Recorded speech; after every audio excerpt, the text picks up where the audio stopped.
Dobbiamo ripensare al nostro modello tradizionale di fare impresa anche alla luce del riciclo, del recupero e del riutilizzo dei materiali che impieghiamo. Sostenibilità ambientale ed economia circolare sono due parole d'ordine che appaiono sempre più importanti per la competitività e lo sviluppo delle aziende, concetti che proprio per questo devono essere tradotti in concretezza imprenditoriale.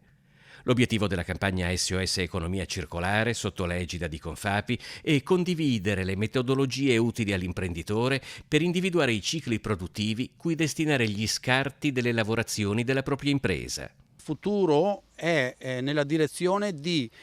prendere le poche materie prime che ha l'Europa e non buttarle via, è l'economia che usa e getta,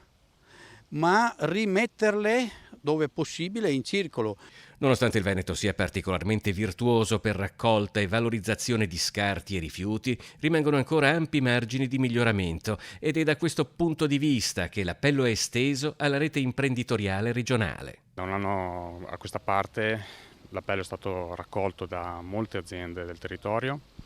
oltre che a livello nazionale, e questo ci ha permesso di incrementare appunto i quantitativi di 4.000 tonnellate in un anno di scarti di ex prodotti alimentari che vengono riutilizzati sia a uso alimentare che uso energetico. Confapi Venezia e Treviso sostengono questi processi, approfonditi a Monastiere in un seminario in cui è intervenuta tra l'altro la vice ministro dell'Ambiente e della Sicurezza Energetica Vannia Gava, oltre a diversi rappresentanti delle amministrazioni comunali del territorio. Come diceva qualcuno, si copia sempre dai migliori ed è proprio tramite l'esempio di imprese di successo, di best practice, di casi di successo come quelli che analizziamo oggi, che riusciamo a fare la differenza rispetto alla comunità degli imprenditori che sono nella nostra associazione.